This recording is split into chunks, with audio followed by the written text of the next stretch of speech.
আইনের পথযাত্রা এটি শুধু একটি শিরোনাম নয়, বরং একটি সময়ের সাক্ষ্য। আজ আমরা এমন একজন কিংবদন্তি আইনজীবীর মুখোমুখি, যার ৫৬ বছরের পেশাগত পথ চলা একদিকে যেমন ইতিহাস, তেমনি শিক্ষার অনন্য উৎস। আব্দুল ওহাব চৌধুরী সাহেব একটি নাম, যার মধ্যে আমরা দেখতে পাই তিনটি রাষ্ট্র ব্যবস্থার অভিজ্ঞতা। জন্ম অখণ্ড ভারতে, প্র্যাকটিস শুরু পাকিস্তান আমলে, আর তারপরে এক নতুন রাষ্ট্র বাংলাদেশ, যেখানে তিনি নিজেকে প্রতিষ্ঠিত করেছেন একজন সফল ও শ্রদ্ধেয় ফৌজদারি আইনজীবী হিসেবে। নীলফামারী মহকুমা আদালত থেকে জেলা আদালতের রূপান্তরের সাথেও তিনি যুক্ত ছিলেন প্রত্যক্ষভাবে। তিনি শুধু আদালতের ইজলাসেই নয়, সমাজের প্রতিটি স্তরে ছিলেন একজন নির্ভরযোগ্য ন্যায়পন্থী পথ প্রদর্শক। আজকের এই সাক্ষাৎকারে আমরা তার দীর্ঘ অভিজ্ঞতার আলোকছটায় জানতে চাইব কিভাবে তিনি এই দীর্ঘ পথ পাড়ি দিলেন, কি শিখালো তাকে ফৌজদারি মামলার জটিল বাস্তবতা, বিচার ব্যবস্থার বিবর্তন তিনি কিভাবে প্রত্যক্ষ করলেন, এবং নতুন প্রজন্মের আইনজীবীদের জন্য তার বার্তা কি। এই সাক্ষাৎকার শুধুই তার জীবনের গল্প নয়, এটি হবে ন্যায় ও নীতির প্রতি একজন মানুষের আজীবন প্রতিশ্রুতির দলিল। চলুন আমরা ডুব দেই তার জীবনের অভিজ্ঞতার দরিয়ায়। ছোটবেলায় কিছুটা কাজ করছে, পরবর্তীকালে যখন রাজশাহীতে মাস্টার্সে ভর্তি হই, ক্লাস শুরু করার পরে আমার ফাদার চিঠি লিখে পাঠায় যে তুমি লয়ে ভর্তি হও, লয়ে তুমি শেষ করে আসবা।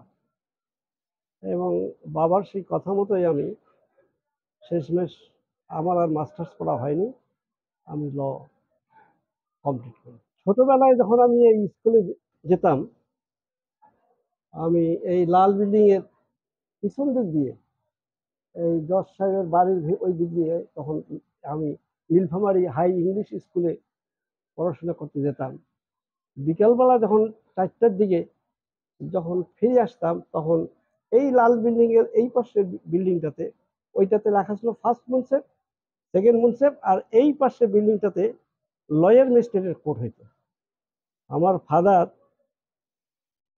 নীলরতন ব্যানার্জি, উনি মুক্তার, আমার বাবা মুক্তার, শহীদুল আফিন চৌধুরী ফাদার, ওনারা সকলে এই জজ বিল্ডিং এর সামনে যে বটের গাছটা আছে, এখানে ওরা গসিপিং করতো। লয়ার মিস্টার এখনো ওই কিশোরগঞ্জ থাকি অথবা জলঢাকা থাকি ফিরে আসে নাই, সেই কারণে জেনারেল ফাইল বা পুলিশ ফাইল হয় নাই, দাঁড়ায় গল্প করতাম। আমি ওখানে আসার পরে নীলরতন ব্যানার্জি মোক্তার সাহেব, উনি আমার বাবাকে বলতো, চৌধুরী, ওই যে ছোট চৌধুরী আসছে, ওইখানে একটা মিষ্টির দোকান ছিল যামিনী বাবুর, এত বড় একটা মিষ্টি পাওয়া যাইতো 2 আনা দাম। তো বলতো যে ওকে একটা মিষ্টি খাওয়াই দাও। তো আমি ওই মিষ্টি খাওয়াই দিয়ে বাড়ি যেতাম। তখন থেকে এই যাওয়া আসা করতে এই কোর্ট প্রাঙ্গণের যে লোকজন আসতো এবং বাবার কাছে যে লোকজন আসতো, এটা দেখেই আমার ভিতরে একটা ইয়ে ছিল। কিন্তু আমি ভর্তি হয়েছিলাম, প্রথমে মাস্টার্সে ভর্তি হয়েছিলাম যে শিক্ষকতা করার জন্য, কিন্তু বাবা বলেছে যে তোমাকে ল পাশ করে আসতে হবে। সেই কারণে আমি পরে ল পড়াশোনা করে 67-এ ডিসেম্বর মাসে আমার লয়ের রেজাল্ট পাই। সেই সময় রেজাল্ট পাওয়ার কয়েকদিন পরে আমার ফাদার হজে যায়। আমি রংপুরে পিকে বোস, প্রশান্ত কুমার দাস, ওনার অধীনে শিক্ষানবিশ 1 বছর কাটিয়েছি। তারপরে আমি 7/8/69 আমি সনদ পেয়েছি। সনদ পাওয়ার পরে যেহেতু রংপুরে এক ভাই প্র্যাকটিস করতো, সেই কারণে পরবর্তীকালে বাবা মায়ের ইয়াতে আমি 27/8/69 এই নীলফামারী বারে আমি জয়েন করি। সেই সময় এখানে যে কেসগুলো হইতো, ফৌজদারি কেস হইতো 107 ধারা, 488, এই কেস হইতো 379, 411 এর কেস হইতো। আর সেশনে যেগুলা মার্ডার কেস বা ডাকাতি কাজ যেগুলা আসতো সেশনে, এখান থেকে সেশনে কমিট হইতো। সেশনে কমিট মানে এখানে সাক্ষী হইতো একবার, সাক্ষী হওয়ার পরে ম্যাজিস্ট্রেট সাহেবরা বলা হয় ম্যাজিস্ট্রেট সাক্ষী নেয়, যদি উকিল সাহেবের দরকার হয় তাহলে জেরা করলো 2-1 লাইন, করার পরে যদি কোর্ট মনে করে যে এটা সেশন কোর্টে এটা বিচার হওয়া প্রয়োজন আছে, মেটেরিয়ালস আছে, তাহলে ওনারা সেশনে ওই কেসটা পাঠায় দেয়, কমিট করে সেশনে পাঠাই দিল। আর যদি দেখে হয়তো আপোষ হয়ে গেছে, আপোষে যদি ইয়া হয়ে যায় তাহলে এখান থেকেই ওটাকে রিলিজ করে দেওয়া হয়। ফৌজদারি কার্যবিধির এই ধারাটা পরবর্তীকালে 78 সালের পরে এই ধারাটা চ্যাপ্টারটায় এইটা বিলুপ্ত করা হয়েছে। জেলা হবে, জজ কোর্ট হবে, সেই জন্য ফৌজদারি কার্যবিধি সেই সময় অ্যামেন্ডমেন্ট করা হয়েছে, সম্ভবত 80 অথবা 82 সালে বোধহয় এটা অ্যামেন্ডমেন্ট করা হয়েছে। জেলায় কেসটা হবে আর রংপুরে যেতে হবে না, এইভাবে তো হবে। সাবডিভিশনাল কোর্টে ফৌজদারি কেস ওই 379/411 এর জেরাটা হইতো, তারপরে 488 আমরা যেটা এখন বানাইছি যৌতুক তৈরি করছি, তখন ওইটা ছিল 488 এর স্বামীকে ইয়া করতো, আসতো ম্যাজিস্ট্রেট সাহেবরা এক ডেট দিত, 2 ডেট দিত, দেওয়ার পরে বলে তোর স্ত্রীকে নিয়ে যা, এখনই নিয়ে যা, দেখা গেল যে আপোষ হয়ে গেল। এই যে আপোষের যে প্রবণতা তখন ছিল, ট্রেনটা এটা খুব মারাত্মকভাবে ট্রেনটা ছিল। এখন এটা কিন্তু কিছুটা আমি মনে করি, যদিও আমরা চেষ্টা করি, আইন হয়েছে আপোষ করার জন্য, সিভিল কোর্টে আইন হয়েছে আপোষ করার জন্য, এবং ফৌজদারি কোর্টে ওইভাবে আপোষ করলে হাকিমেরা আপোষে নেয়, কিন্তু প্রবণতাটা কিছু জেলে দেওয়ার জন্যই প্রবণতাটা এখন বেশি। সেই কারণে ডিভোর্স, আমার ব্যক্তিগত মতামত, ডিভোর্সের সংখ্যা বেশি হচ্ছে। আমি যখন ওই শিক্ষানবিশ অবস্থায় ছিলাম, বাবা ওই সময় প্র্যাকটিস ছেড়ে দিছে, উনি হজে গেছিল আর কোর্টে আসেননি উনি। তো আমাদের যে শেষতা ছিল, সেই শেষতায় ফৌজদারি কেস ছিল, আমার মুহুরি ছিল আমজাদ মিয়া, যাওয়া আসা করতাম ওখান থেকে এখানে, ওখানে যেতাম 4 দিন থাকতাম, 3 দিন এখানে। তারপরে যখন জয়েন করলাম, জয়েন করার পরে 60 জয়েন করার পরে আমার মনে আছে ওই সময়ে 69-এ সরকার থেকে একটা চিঠি আসলো যে তাড়াতাড়ি মোকদ্দমা ডিসপোজাল করতে হবে, মোকদ্দমা রাখা যায় না। মাঝে মাঝে এখনো এখানে আমাদের এখানে আসে যে মামলা শেষ করতে বলছে তাড়াতাড়ি, তখন ওইভাবে আসছিল চিঠি। আসার পরে একটা 379-এর মোকদ্দমা, ফৌজদারি মোকদ্দমা, ওই লাল বিল্ডিং এর উত্তর দিকের ছোট্ট একটা রুমে, ও আসামি 1-2জন ঢুকতে পারে, বাকি আসামি বারান্দায় দাঁড়িয়ে থাকে। সেইখানে জেরা করার জন্য আমার বাবার ওই যে ক্লার্ক ভাই আমজাদ ভাই মোহন সাহেব, উনি আমাকে বললো যে এটা জেরা করে, এটা সহজ কেস, তুমি জেরা করো। প্রথম জেরা, উনি জানলায় দাঁড়িয়েছিল, কোর্টের ভিতরে ঢুকা যায় না, ছোট্ট রুম, ওটা পাসপোর্ট অফিস ছিল। ওই জেরা করার সময় পুকুরে মাছ মারি নিয়ে গেছে, সেই মোকদ্দমা হয়েছে। তা আমাকে ওই জানলা দিয়ে বলতেছে, আমার ক্লার্ক বলতেছে যে বলো ওর দাদার নাম কি, ওরা তো একই পরিবারের। তা আমি ওইভাবে জিজ্ঞাসা করলাম, তারপর আবার বলতেছে যে ওই পুকুরে তো ওদেরও অংশ আছে। তো ওই ও ইয়া করতেছে সাক্ষীটা। তারপরে ওই ম্যাজিস্ট্রেট সাহেব তখন পেশকার সাহেবকে জিজ্ঞাসা করতেছে জানলার ওখানে কে কথা বলতেছে। আমি বলছি যে আমার ক্লার্ক, আমার ফাদারের ক্লার্ক দেশে। তখন ম্যাজিস্ট্রেট সাহেব আর কোনো কিছু বললো না। ওই প্রথম জেরা ওইভাবে আমাকে আমার মুহুরী সাহেব আমাকে ওখানে শিখাই দিচ্ছে, এখনো সেই কথাটা আমার মনে পড়ে। 3-3.5 মাস পরে ওই কেসের রায় পাইলাম খালাস। তখনই আমার একটু মোকদ্দমা করার ব্যাপারে আমি ওই মুহুরী সাহেবকে প্রায় জিজ্ঞাসা করি, উনি যখন বাসায় আসতো এটা কি হবে ওটা কি হবে, সব ফাদার কিছু বলতো না, ফাদার খালি বলতো যে বই পড়ো, খালি বই পড়তে বলে, আর উনি কিছু বলে না, উনি কাগজ পড়ে, পেপার পড়ে, নামাজ পড়ে পড়ে, বলছে বই পড়ো, কেসের কথা কইলে বলছে বই পড়ে। আর গ্রাম থেকে লোক আসলে বলে যে আমার ছেলে উকিল হয়েছে, ওনার কাছে যাও। এই কেসটা আমার এখনো, ওই কথাটা এখনো অনেক সময় শুয়ে শুয়ে এখন তো অনেক চিন্তা করি, তার মধ্যে এটা একটা আমার চিন্তার বিষয়। এটা দেখি যেটা আমার খেয়াল থাকে যে এই কাজটা করছি। আমজাদ মিয়া নাই, আমার ইন্তেকাল করেছে। এই বাচ্চু, তার ছেলে আছে বাচ্চু, স্টাম্প ভ্যান্ডারে এখানে থাকে। ওরা জলপাইগুড়ি থেকে আসে, এখানে আসলো। প্রথম যখন সাব ডিভিশন, তখন তো ওই ছোট কেস, কোনো বড় কেস ছিল না। ছোট ছোট কেস সব যাইতো রংপুরে, বড় কেস। 85 সালে যখন জেলার শিকদার মকবুল হক নীলফামারীতে জজ হয়ে 15 তারিখে জয়েন করলো। 85 সালের জানুয়ারি মাসে 15 তারিখে উনি জয়েন করছেন। আমি তখন অ্যাসিস্ট্যান্ট পাবলিক প্রসিকিউটর ছিলাম এবং লোকাল গভর্নমেন্ট লিডার, 2টা পোস্ট হোল্ড করছিলাম 80 সাল থেকে। আমি ওই শিকদার মকবুল হক কোর্টে 7 দিন পরে দুরুদার আসলো, পিপি হিসাবে আসলো। আমি তখন রিজাইন দিলাম, আমার এপিপি হিসাবে আমি রিজাইন দিলাম ডিফেন্সে কেস করার জন্য। তখন এম কে আলম চৌধুরী সাহেব ডিমলার কোর্ট থেকে আমাকে একটা মার্ডার কেস পাঠিয়েছিল। সেটার 1 নম্বর আসামি হুরমুজকে খুন করছিল কুড়াল দিয়ে ডিমলার ঠ্যাংধারা এলাকায়। সেইখানে 23 জন আসামি ছিল। তো ওই মোকদ্দমা এম কে আলম চৌধুরী আমার কাছে পাঠিয়েছিল, ও তখন উপজেলা কোর্টে। আমি এখানে জামিন করলাম। জামিন করার পরে চার্জ হলো। চার্জ হওয়ার পরে ওরা বলল যে আমরা তো ঘটনার সঙ্গে ছিলাম না, তাকে তো অন্য লোক মারছে। 2 জন চেয়ারম্যান ছিল, হাফিজউদ্দিন চেয়ারম্যান আর একজন চেয়ারম্যান ছিল, আপনি কেস করেন। আমি একটু ভয় খাইলাম। তখন আইজুল হাসান সাহেবকে ইংগেজ করা হলো।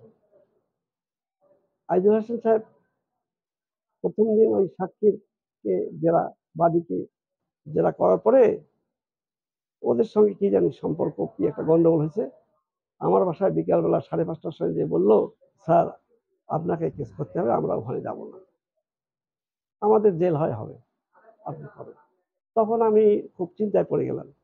আমি তখন তখন তো এখানে লয়ারের সমস্যা ছিল, লয়ার তো ছিল না, অল্প কয়েকজন লয়ার। তখন আমি আমার এই ফাইল নিয়ে আমি রংপুরে আমার বড় ভাইয়ের কাছে গেলাম। বড় ভাইয়ের কাছ থেকে ব্রিফ করে নিয়ে এসে আমি ওই কেসটা শিকদার মকবুল কোর্টে আমি কেসটা আমি জেরা করছি। জেরা করার পরে 86 সালে ওই মোকদ্দমাটা শিকদার মকবুল হক খালাস দিল। খালাস দেওয়ার পরে 4 দিন না 5 দিন পরে ফরমান সাহেব, আমি, শহীদ উকিল সাহেব, আমরা ওই ব্যাডমিন্টন খেলতাম জজ কোর্টের পিছনে আম গাছের ওখানে। আমি পাশে বসেছিলাম। শিকদার মকবুল হক হাসতে হাসতে বলতেছে, চৌধুরী সাহেব খালাস পাইলেন, 23 জন আসামি। তো 23 জন তো আসামি ওখানে ছিল না। ঠিক এইভাবে আমাকে কথাটা বললো। তা আমি শুনে একটু বলে, 23 জন তো আসামি ওখানে ছিল না, আমি কাকে দেবো জেল? এই কারণে আপনি খালাস পাইছেন, আমাকে এই কথাটা বললো আর কি। তো ওইটাই আমার প্রথম কেস এবং ওইটা আমার সেশন কোর্টের কেস বলবো আর কি। সেশন কোর্টের কেস, এই কেসটা আমার বড় কেস।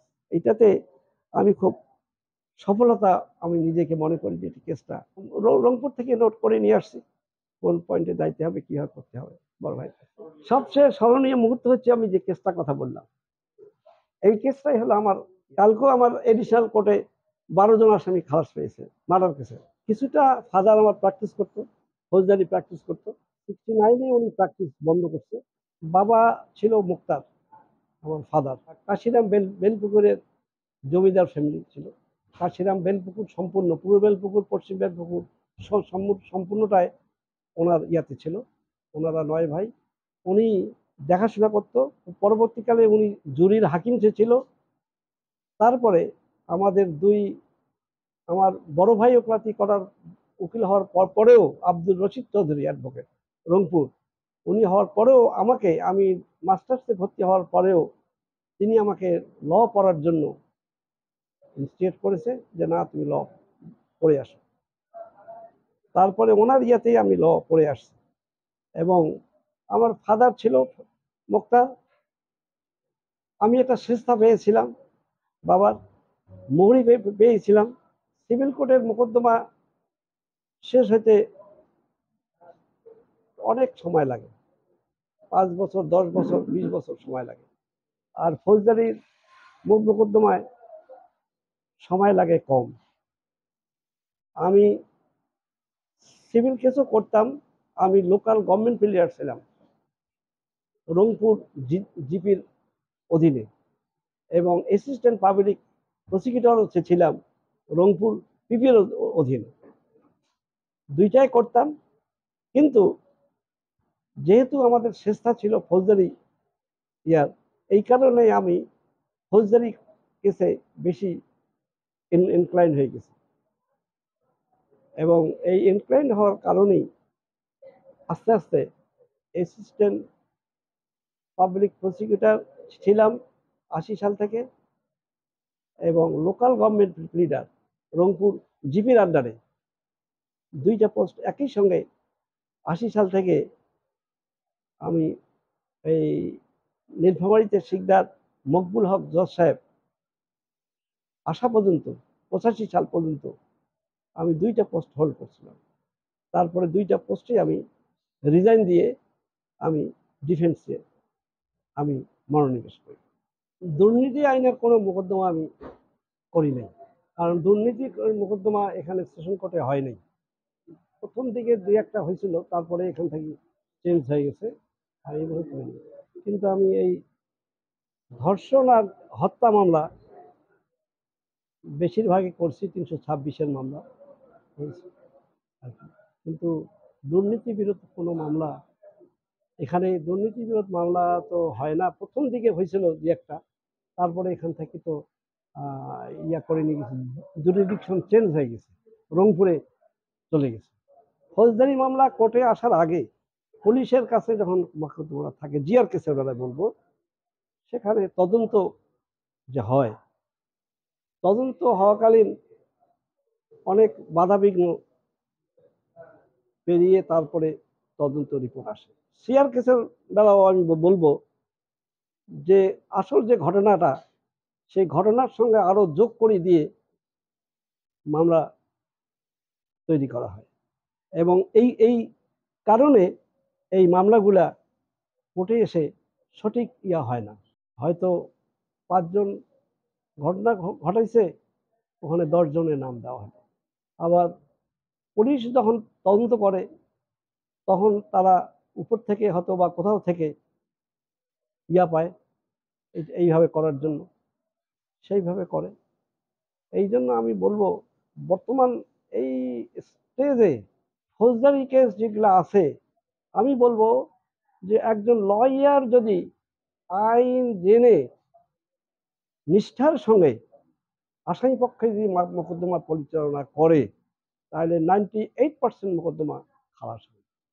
কারণ যারা তদন্ত করে তারা সঠিকভাবে তদন্ত করতে পারে না, কারণ একটা প্রভাব, একটা অদক্ষতা, এবং আরো ওর মধ্যে অনেক কিছু আছে। সাক্ষী এখন আসে না, আগে সাক্ষী আসলে তাদেরকে খরচা দেওয়া হতো। জিআর কেসে, সেশন কেসে বেলায় সাক্ষী আসলে তাকে একটা খরচা দেওয়া হতো, নমিনাল, সব পায় না, কিন্তু একটা দেওয়া হতো। কিন্তু এখন আমার মনে হয় সেটা বন্ধ হয়ে গেছে। এখন একটা গ্রাম থেকে একটা গরিব লোক, একটা কিশোরগঞ্জ থেকে একটা লোক আসতে, তার পিছনে যে খরচ, এইটা তো সে করতে পারে না, এক নম্বর। 2 নম্বর হচ্ছে যে সাক্ষীরা, আগে আমি দেখতাম, আমার বাবা যখন প্র্যাকটিস করতো তখন দেখতাম আগামীকালকে কেস আছে, সন্ধ্যায় দেখতাম যে মক্কেল গরু গাড়িতে করে ওই বাড়ির খলিতে এসে সন্ধ্যার পরে ডাকতেছে। ডাকার পরে বাইরে হয়তো আমি বাইরে আসলাম, কি আর কেউ বাইরে আসলো, বললো যে আমরা রান্না বান্না করবো, আমাদেরকে ইয়া দেন, কালকে আমাদের খেয়ে দেন। সকালবেলা আমার ফাদার বসে এই মোকদ্দমাটা তৈরি করত। এখন তো মোবাইলের যুগ, মোবাইলে বলে যে স্যার আমার মোকদ্দমাটা, আমি তো যাইতে পারলাম না, মোকদ্দমাটা একটু দেখেন। আমরাও আমি মনে করি আমাদেরও বিভিন্ন কেস থাকে, আমরাও ব্যস্ত থাকি, বিভিন্ন সময় বিভিন্ন ইয়াতে ব্যস্ত থাকি। সেই কারণে এই মোকদ্দমা সঠিকভাবে আমার মনে হয় এখনো ম্যাজিস্ট্রেট কোর্টগুলোতে সঠিকভাবে পরিচালনা হয় না। প্রযুক্তি ব্যবহারের কথায় আমি বলবো, কম্পিউটারে যে সাক্ষ্য লিখন হয়, এই লিখনটা আমার মনে হয় সঠিক নয়। কারণ আমি দেখেছি এখানে ডিস্ট্রিক্ট জাজ মনসুর সরকার সাহেব ছিল। মনসুর সরকার সাহেব যখন ডিপোজিশন লিখতো, সাক্ষী যখন বলতো যে আমি অমুক তারিখে অতটার সময় ওখানে গেলাম, কথাটা শেষ হওয়ার সাথে সাথে মনসুর সরকার বলতো যে আমি এতটার সময় অমুকখানে গেলাম। এই কথাটা মুখ দিয়ে প্রনাউন্স করার পরে উনি এই কথাটা হাতে নেন। কিন্তু এখন সেটা হয় না। কোর্টে যে কেসগুলো আসে, এগুলা সঠিক সত্য ইয়াতে আসে না, কোনোটা প্রভাবিত হয়ে আসে, কোনোটা বাদী পক্ষের ইয়ার জন্য সত্য কথা বলে না, না বলার জন্যই হয়তো ইয়া আসে। সেই কারণেই এই মোকদ্দমাগুলি নষ্ট হয়ে যায়। এই মামলার নথিপত্র ব্যবস্থাপনা প্রযুক্তির ব্যবহার এটা সঠিক আছে, আমি বলবো সঠিক আছে। কিন্তু হিয়ারিং আর্গুমেন্ট লিখে দিল বা ইয়া করলো, সেটা ঠিক আছে, কিন্তু সাক্ষীদের সাক্ষ্য জেরা, এইটা ওইখানে অনেক সময় হাকিমরা কম্পিউটারে নিজে নিজে কম্পিউটার ব্যবহার করতেছে। কিন্তু আমার মনে হয় এটা সঠিক হচ্ছে না। আসতে হবে কোর্টে, কোর্টে না আসলে কিভাবে এটা ইয়ে করা যাবে। ন্যায় বিচার প্রতিষ্ঠার ক্ষেত্রে আমার কাছে যখন আসামি আসে, আসামি আসার পরেই আমি তার কাছে শুনি নেই, শুনি নেওয়ার পরে কাগজপত্র দেখি, এজাহারটা বারবার পড়ি, চার্জশিটটা বারবার পড়ি, পড়ার পরে তাদেরকে জিজ্ঞাসাবাদ করি, জিজ্ঞাসাবাদ করে ঘটনার ইয়াটা শুনি, শোনার পরে আমি মোকদ্দমাটা তৈরি করি। মোকদ্দমাটা তৈরি করার পরে তারপরে আমি কোর্টে আসি।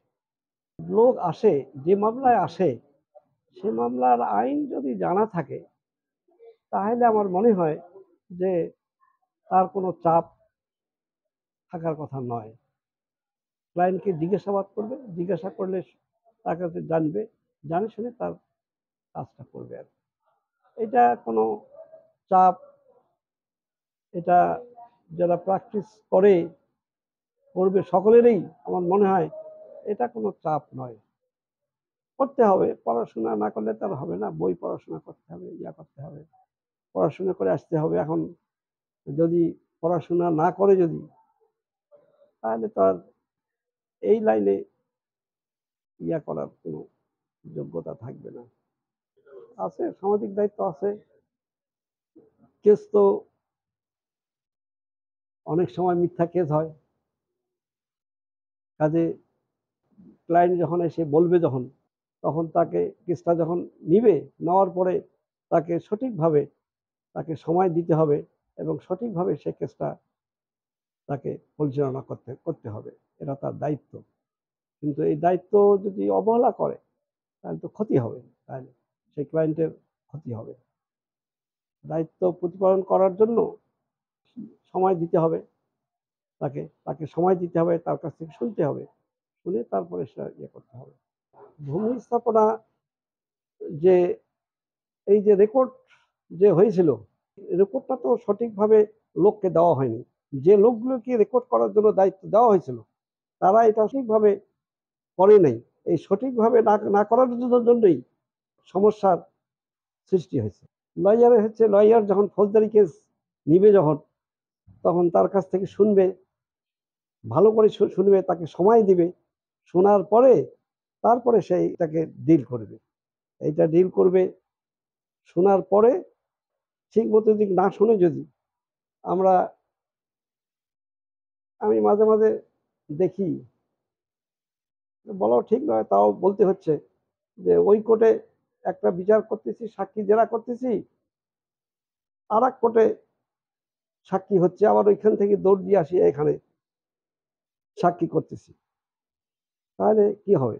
বিচার তো তাহলে তো আর বিচার বিঘ্নিত হবার সম্ভাবনা আছে, এবং আরো ওর মধ্যে সমস্যা আছে। এবং ওটার মধ্যে হয়তো আমি লয়ারদের অনেকের রুজি রোজগারের প্রশ্ন আছে। সব লয়ার তো আর ওইভাবে ইয়া করতে পারবে না। অনেক লয়ার আছে আজকে কিশোরগঞ্জ থেকে আসছে, মোটরসাইকেলে চলে আসছে, আবার মোটরসাইকেল চলে এখান থেকে আবার বাড়ি যাবে। তার তেলের খরচ আছে, ইয়ার খরচ আছে। এখন সে এই কেস আসতে যে যে লোক পাইলো, তার কাছ থেকে সে সঠিকভাবে সে ইয়া করলো না, মূল্যায়ন করতে পারলো না। সেই কারণে এই সমস্যার সৃষ্টি হয় আর কি। উভয়ের সমস্যার সৃষ্টি হয়। তরুণ আইনজীবীর প্রতি আমার প্রথম বার্তা হলো, অ্যাকচুয়ালি যদি সে এই পেশায় মনোনিবেশ করে ভালো অ্যাডভোকেট, ভালো লয়ার হতে চায়, তাহলে তাকে পড়াশোনা করতে হবে। দ্বিতীয়ত একজন সিনিয়রের সঙ্গে থাকতে হবে। তৃতীয়ত কোর্টে যখন জেরা বা ইয়াটিয়া হয় সেটা তাকে মেনটেন করতে হবে, এবং মক্কেলের সঙ্গে ডিলিংসটা সঠিকভাবে করতে হবে, এবং তার সাথে সাথে সততা থাকতে হবে। সততা, এই আইনজীবী প্রাঙ্গণে সততায় সবচেয়ে, আমি মনে করি যে বড় একটা, সততা যদি না থাকে তাহলে তাকে ফেল করতে হবে। কারণ একটি ক্লায়েন্ট যখন আসবে, এই ক্লায়েন্ট যদি একবার তার তার সম্পর্কে, সততা সম্পর্কে যদি সন্দিহান হয়, তাহলে সে ক্লায়েন্ট তার কাছে আসবে না, পরবর্তীতে আর আসবে না। যারা ক্লায়েন্ট আসে তারা আরো পরবর্তীতে আসতে পারে। কাজে সেই হিসাবে ক্লায়েন্টকে তাকে ডিল করতে হবে। প্রযুক্তির দক্ষতাটা অনেক বেশি, এই দক্ষতাটা দরকার এখন। কারণ প্রযুক্তি এখন, আপনি মোবাইল খুললেই এভিডেন্স অ্যাক্ট পাবেন, দণ্ডবিধি পাবেন, সবকিছুই পাবেন। যারা পারে না তাদেরকে আবার দৌড়ে আসতে হবে বারে, আবার বই দেখতে হবে। কাজেই ওই যে যে প্রযুক্তিটা বের হয়েছে, যেটা তৈরি হয়েছে, এটা এটা শিখার খুব দরকার। আমি কিন্তু পারি না, আমার কথা বলছি, আমি পারি না। আমি ওই মোবাইল দেখি কোনো করতে পারি না। আমার ছেলেকে বলি, তারপরে সে আমাকে বই দেখতে হবে, খুলতে হবে, বই দেখতে হবে। কিন্তু এটা খুব দরকার এখনকার যারা লয়ার, তাদের জন্য খুবই দরকার। এজাহার বারবার পড়তে হবে, একবার নয় অনেকবার পড়তে হবে। চার্জশিট অনেকবার পড়তে হবে। সাক্ষ্য আইন অনুসারে জেলার যেটা আছে সেটা শিখতে হবে, এবং মক্কেলের কাছ থেকে শুনতে হবে। ক্লায়েন্ট যখন আসবে তখন তার কাছ থেকে শুনতে হবে। ক্লায়েন্টের কাছে না না শুনে, এখন তো আমরা মোহরির উপর নির্ভর করছি, মোহরির উপরে নির্ভর করে কেস করলে কিন্তু কেস ভালো হবে না। ক্লায়েন্টের কাছে শুনতে হবে, অবস্থান ওই সময়কার শুনে তারপরে তাকে মোকদ্দমা পরিচালনা করতে হবে। সবচেয়ে বড় হলো যে বই পড়াশোনা করতে হবে, এবং লয়ার মক্কেলের সঙ্গে ডিলিংসটা তার ভালো থাকতে হবে, সততার সঙ্গে করতে হবে। বড় শিক্ষা আমি বলবো, আমার একটা কেস আমি করেছি এডিশনাল জজ কোর্টে। মনিরুদ্দিন সাহেব এডিশনাল জজ ছিল। সেই কোর্টে একটা কেস করেছি, তার জাজমেন্ট আমি নিয়ে আসছি সৈয়দপুরে।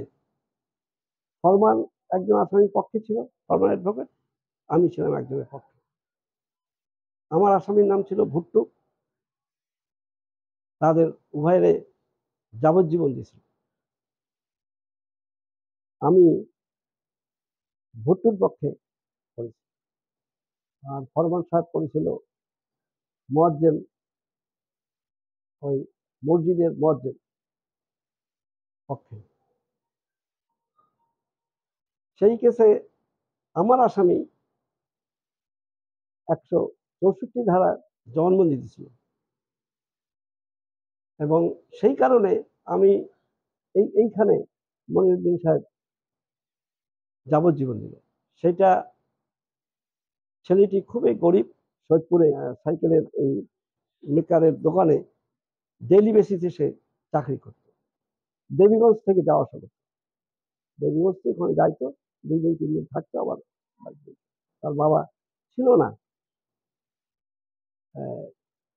ইতির ভাই, অ্যাডভোকেট ইতি সাহেবের ভাই আমাকে ওই কেসটা রেফার করেছিল জামান সাহেব। এই কেসটা আমি যখন করলাম 164 জবানবন্দি ছিল। এই 164 জবানবন্দি ছিল, সেই জবানবন্দির উপরে তাকে জেল দেওয়া হয়েছে। কিন্তু এইটাতে এই কেসটাকে হাইকোর্টে যখন আপিল করা হলো, তাকে চাঁদা দিয়ে তাকে আপিল করে দেওয়া হয়েছে। এটা নকল করে ইতির ভাই জামানকে আমি দিয়েছিলাম, তুমি করো, কেসটা ভালো আছে, আমরা খালাস হব, আমরা খালাস হব, আমি এই কথাটা বলছিলাম। তারপরে সেটা খালাস, এটা হাইকোর্টে যায়, আমি জাজমেন্টটা নিয়ে আসছি, জাজমেন্ট আছে। এই জাজমেন্টে আছে কি বলে, জাস্টিস মোজাম্মেল হক সাহেব এবং মিজানুর রহমান সাহেব যে 164 স্টেটমেন্টটা যখন কনফেশনটা দিয়েছিল, ওই কনফেশনের উপরে আমি এখানে জেরা করছিলাম। এই কনফেশনে আমি প্রমাণ করে দিছি যে 3 দিন সে থানায় ছিল, 3 দিন সে থানায় ছিল।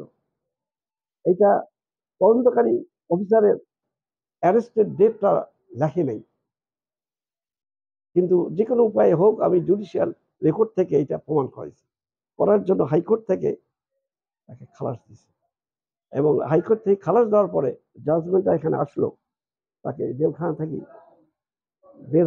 বাইর করার জন্য। তখন এখান থেকে আমি জাজমেন্টটা পাইলাম, এই জাজমেন্টটা পাইলাম। কাজে এই কেসটা আমার, এটা হলো 17/11/2002 এটা খালাস হয়েছে হাইকোর্ট থেকে, আর 12/11-তে খালাস হয়েছে আর কি এই কেসটা আর কি। আর এইটাতে খালাস হয়েছে, সেই জন্যই আমি বলবো যে এই কেসটা আমি খুব মাইনরলি এবং খুব করে আমি কেসটা করছিলাম। কারণ ছেলেটা ছোট্ট ছেলে ছিল, লিক সারত সাইকেলের দোকানে, সৈয়দপুরে এক দোকানে সারত। ওর ছিল, ওর দোষটা ছিল যে সাইকেলের মেকারের বাড়িতে কাজ করতো সে, ওর একটা মেয়ে ছিল, ওই মেয়েটার সঙ্গে ওই ছেলেটার, ছোট ছেলে, দুইজনের মধ্যে দুইজনের মধ্যে সম্পর্ক একটা ছিল। সেই কারণে এই তার যে ভাই খুন হইলো, ওই বাড়ির ছেলে যে তাকে যে মেরে ফেলার কারণটাই হলো ওই মসজিদের ক্যাশ বাক্স থেকে মুয়াজ্জিন সাহেব টাকা বের করছে এবং সেই টাকাটা বের করার সময় ওই বাড়ির ছেলেটা দেখছে। এই জন্য ওই মুয়াজ্জিন সাহেব তাকে কি বলে, এটা হলো সৈয়দপুর থেকে 2 মাইল দূরে ইটের ভাটা যেখানে প্রথম, ওইখানে নিয়ে যে তাকে গলা চেপে মেরে ফেলছে। ওই কেসটা আমি নিজের উদ্যোগে জামান সাহেব দেওয়ার পরে আমি তাদের কাছে পয়সা করে নেইনি, আমি বিনা পয়সায় কেসটা আমি করছি। কেসটা করাতে যখন জেল হয়ে গেল, তখন আমি প্রথমে মানসিকভাবে তারপরে আবার আমি দেখে থেকে ওই ইতির ভাই জামানকে ডেকে এসে বললাম যে তুমি আপিল করো, বলে খালাস হবে, ওটা খালাস হবে। এই আপিলে সে খালাস হয়েছে। এই কেসটা সবচেয়ে আমাকে, এই একটা কেস, আর আমি যেটা বললাম হুরমুজ মার্ডার কেস, প্রথমে আমি বলছি, এই 2টা কেসে আমার এই সবচেয়ে বেশি হয়েছে। আর একটা কেস হয়েছে আমার এর আগের নারী শিশু দশ যে ছিল, আগের যে নারী শিশু দশটা 2, ওইটা ছিল রেপ উইথ মার্ডার। 3 জন আসামি ছিল, 3 জন আসামি আমি খালাস, একজন আসামি পলাতক ছিল আর 2 জন আসামি হাজবেন্ড ছিল। আমাদের বাবারা 8 ভাই। বাবা কাশিরাম বেলপুকুর, পূর্ব বেলপুকুর এবং পশ্চিম বেলপুকুর মিলে হচ্ছে কাশিরাম বেলপুকুর। উনি ওই এলাকার অনেকদিন প্রেসিডেন্ট ছিল, জুরি সিস্টেম যখন ছিল, জুরির হাকিম ছিল, এবং উনি জোরদারিও দেখাশোনা করতো প্রথম দিকে। পরবর্তীকালে যখন দেখছে যে এখানে থাকলে আমার ছেলে পেলে লেখাপড়া হবে না, তখন উনি 1936 সালে কলকাতায় যেয়ে উনি মুক্তাশ্রী পাশ করছে। মুক্তাশ্রী পাশ করে 1937 সালে উনি নীলফামারী বারে এই নীলফামারীতে জয়েন করছে।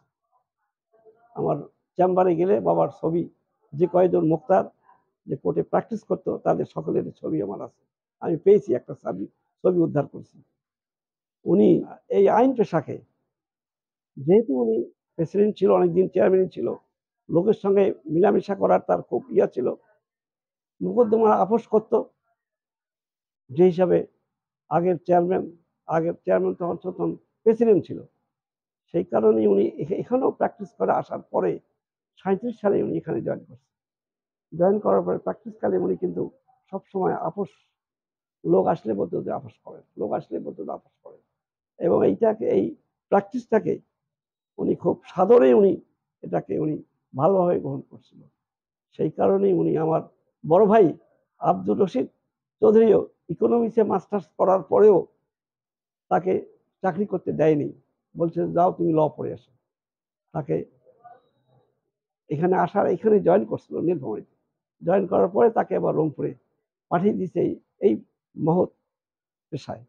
এবং উনি যাওয়ার পরে আবার আমি যখন পড়তে গেলাম, মাস্টার্সে ভর্তি হলাম, আবার আমাকে চিঠি লিখে বলো যে তুমি ল পড়ো। তার যে এই পেশার মধ্যে রুজিও হবে, সবকিছু হবে, আবার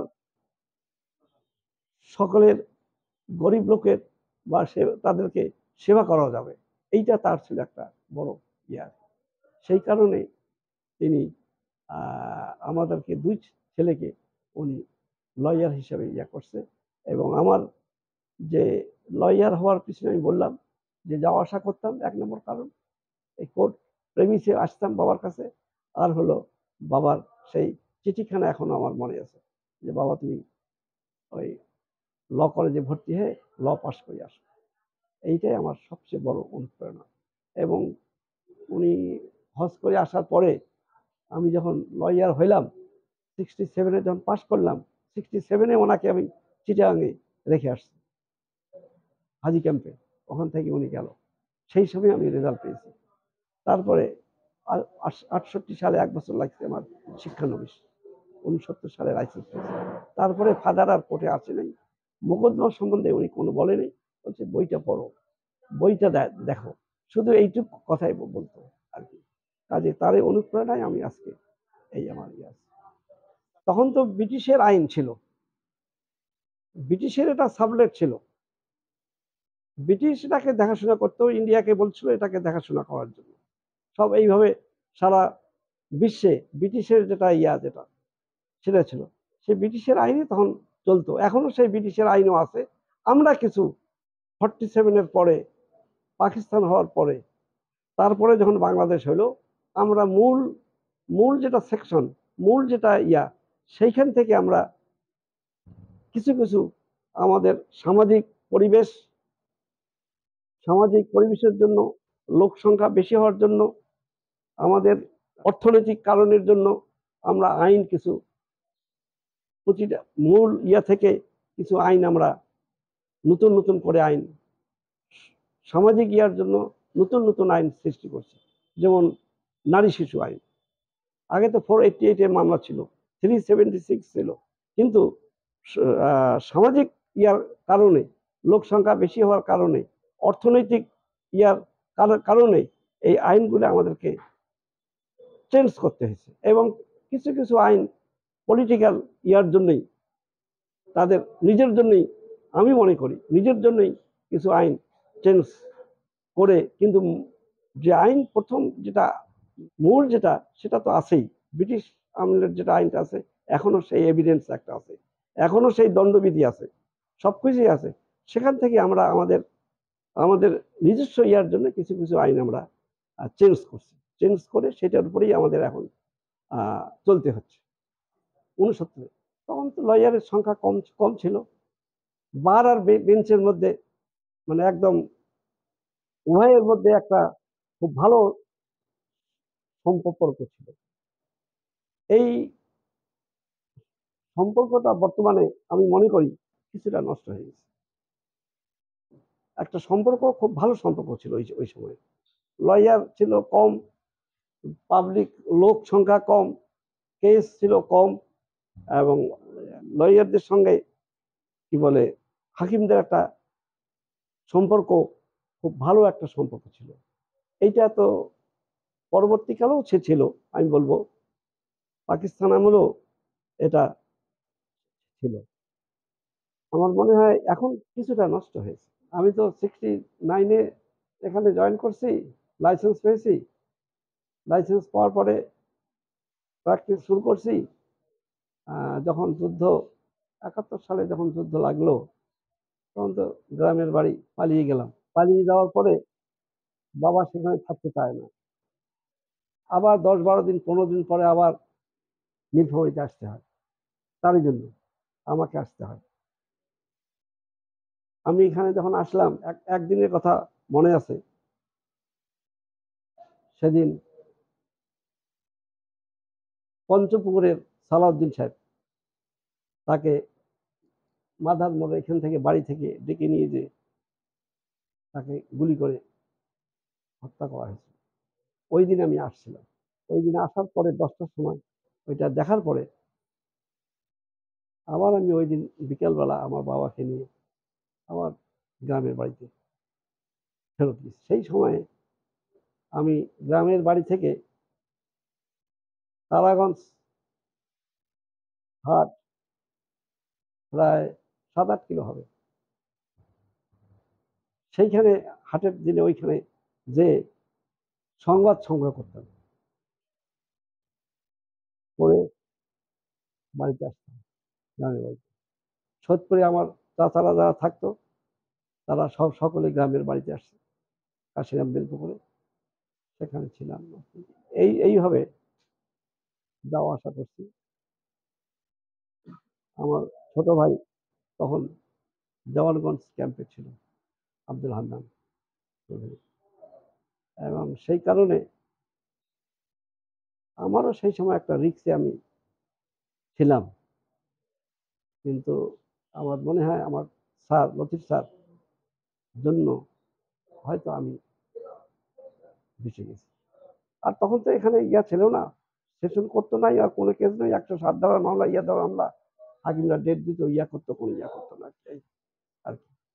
না, তখন তো স্বাধীনের পরে সাথে সাথে তার বিচার ব্যবস্থা চেঞ্জ হয়নি। আগের আমলে, আগের ব্রিটিশ আমলের যেটা আইন সেইটাই তখন চলতেছিল, তখন তো চেঞ্জ হয়নি। চেঞ্জ তো হলো পরে, সিআরপিসি সংশোধন হলো, ওই যে চ্যাপ্টার 18 বন্ধ হইলো সম্ভবত 78-80 সালের দিকে বন্ধ হয়েছে। তার আগে তো ওই বিচার ব্যবস্থা, আগের এই যে বিচার ব্যবস্থা, সেই বিচার ব্যবস্থায় ছিল। তবে একটা কথা বলবো, আমি আগেই বলছি যে তখনকার ওই যে ম্যাজিস্ট্রেট, তখন তার সেশন জজ এখানে ছিল না। ম্যাজিস্ট্রেট এবং মন্ত্রী সাহেবরা যারা ছিল, তাদের সঙ্গে লয়ারদের মধ্যে খুব একটা কোঅর্ডিনেট, খুব ভালো একটা ভাব ছিল। যেমন আমি বলবো, ঈদের সময় যখন ঈদ, কোন লয়ার কয়টা বেল পাইলো, কোন লয়ার পায় নাই, বলতো যার বেল পিটিশন বেশি আছে তাকে বলতো যে অমুক লয়ারকে এখানে ইয়া করেন, বেল বন্ড সই করতে হবে। এইরকম ইয়া ছিল। সেটা তো এখন নাই। না থাকার কারণটা হচ্ছে বার এবং বেঞ্চের মধ্যে যে কোনো কারণেই হোক, আমাদের দুই পক্ষের কারণ নয়, আরো অন্যান্য কারণের জন্য যারা আনুষঙ্গিক, যারা তার সাথে আছে, যে কোনো কারণে হোক না কেন, সম্পর্কটা বিচ্ছেদ হয়ে গেছে। 84 সালে হলেও 85 সালে এখানে ইয়ে আসছে। 85 সালে সেশন জজ এখানে বসছে 15 তারিখে, জানুয়ারি মাসের 15 তারিখে। আর 80 সালে এখানে জিয়াউর রহমান সাহেব এখানে 80 সালে কুড়িগ্রাম, নীলফামারী এবং গাইবান্ধায় টেস্ট 3টা সাবজজ দিয়েছিল। নীলফামারীতে একটা সাবজজ, কুড়িগ্রামে একটা সাবজজ বাংলাদেশের মধ্যে, এবং গাইবান্ধা একটা সাবজজ দিয়ে এটা ইয়া করা হয়েছে। পরবর্তীকালে যে জেলা হবে সেই কারণে 3টা সাবজাজ দেওয়া হয়েছিল, 3টা জায়গায় সাবজাজ দিয়ে রংপুর জজের অধীন, রংপুর পিপির অধীন, রংপুর জিপির অধীন এপিপি নিয়োগ, জিপি এল জিপি নিয়োগ এবং ওই সাবজাজ কোর্টের যেগুলা ট্রাইবাল কেস সেগুলা রংপুর থেকে আসতো এবং সিভিল কেসও যেটা ওইখানে ফাইল হইতো জুরিডিকশন এখানে এখানে আসতো আর কি, সেটা তখন এখানে নতুন করে ট্রায়াল শুরু হলো। কিন্তু এখানে তখন 85 সালের জানুয়ারি মাসের 15 তারিখে শিকদার মকবুল হক এখানে প্রথম জজ এখানে জয়েন করে এবং এইটা হওয়ার জন্য নীলফামারী মহকুমার যারা ক্লায়েন্ট তাদের রংপুর যাওয়া থেকে তারা বেঁচে গেছে, তারা এখানে এসে সহজে লয়ার পেয়েছে, এটা অবশ্যই স্বীকার করতে হবে। এটা ভাগ হওয়ার জন্য এই রংপুরে যাওয়া, রংপুর থেকে আসা, কিন্তু সেই সময় আমাদের লয়ারের, সেশন কোর্টের লয়ারের কম ইয়া ছিল আর কি। তখন তো দূর দূরান্ত থেকে ক্লায়েন্টরা এসে লয়ারের বাড়িতে এসে থাকতো, রাত্রেবেলা থেকে মোকদ্দমা পরিচালনা করতো। এখন তো আর সেটা আসে না, এখন তো এই যান্ত্রিক যুগে মোবাইলে আলাপ আলোচনা হচ্ছে। আগের যে শিক্ষা,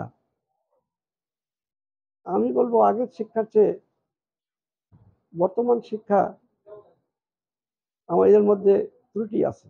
আগের যে পড়াশোনা, কালমিকাল কলেজের ছাত্র আর আমরা নীলফামারী কলেজের ছাত্রের মধ্যে অনেক তফাৎ। তখনকার অ্যাডভোকেট আনোয়ার হোসেন সাহেব, লতিফ সাহেব, এদের যে সূক্ষ্ম চিন্তা, এদের যে আইনের উপরে সেটা পরবর্তীকালে আমাদের এটা হয় নাই, এটা স্বীকার করতে হবে। এটা শিক্ষা ব্যবস্থার জন্য, আমাদের অর্থনৈতিক কারণের জন্য এটা কিছুটা দায়ী। আগে তো বই ছিল না, 1 নম্বর বইয়ের জন্য ঢাকায় যাওয়া লাগতো, রংপুরে যাওয়া লাগতো। এখন তো প্রতি মাসে মাসে বই আসে, সকলে বই পড়াশোনা করে। 1 নম্বর সকলে বই পড়াশোনা করতেছে, বইয়ের জন্য আর কোথাও যেতে হয় না। আগে তো বই পাওয়া যেত না, ঢাকায় যায় বই কিনতে হতো, রংপুরে যায় বই কিনতে হতো। আমি তো বলবো যে বাড়ি বাড়ি লয়ার হয়েছে, কাজে এই জন্যই সচেতনতা বাড়ছে। সততা, বই পড়া, নিয়মিত আদালতে আসা, মক্কেলদের সঙ্গে তাদের সঙ্গে আলোচনা করা, তাদেরকে করা, এটাই সবচেয়ে বড় আজকের এই সাক্ষাৎকার নিছক কথোপকথন নয়, এ যেন এক চলমান ইতিহাসের জীবনীত অধ্যায়। প্রখ্যাত আইনজীবী আব্দুল ওহাব চৌধুরী সাহেবের মুখে শোনা 56 বছরের পেশাগত অভিজ্ঞতা, নৈতিকতা, সংগ্রাম, সাফল্য এবং ভবিষ্যৎ ভাবনা আমাদের প্রতিটি আইনপ্রেমী মানুষের জন্য এক মূল্যবান দিক নির্দেশনা। তার সাক্ষাৎকারে, গল্পে আমরা পেয়েছি আইন পেশার অতীত, বর্তমান ও ভবিষ্যতের ছায়াপথ, একজন আইনজীবীর ব্যক্তিগত আত্মত্যাগের গভীর উপলব্ধি এবং ন্যায় বিচার প্রতিষ্ঠায় আজীবন লড়াইয়ের অনুপ্রেরণা। তিনি শুধু একজন অভিজ্ঞ আইনজীবী নন, বরং একজন পথপ্রদর্শক, যার জীবন থেকে তরুণ প্রজন্ম শিখতে পারে নিষ্ঠা, অধ্যবসায় এবং দায়িত্বশীলতার প্রকৃত সংজ্ঞা। আমরা কৃতজ্ঞ এমন একজন জীবন্ত কিংবদন্তির সান্নিধ্যে আসার জন্য। তার জ্ঞান, অভিজ্ঞতা ও আদর্শ আমাদের পেশাগত জীবনে একটি মাইল ফলক হিসেবে পথ দেখাবে, আজ, আগামীকাল এবং ভবিষ্যতেও। শ্রদ্ধা আর কৃতজ্ঞতায় আমরা শেষ করছি এই মূল্যবান সাক্ষাৎকার। ধন্যবাদ আব্দুল ওহাব স্যার।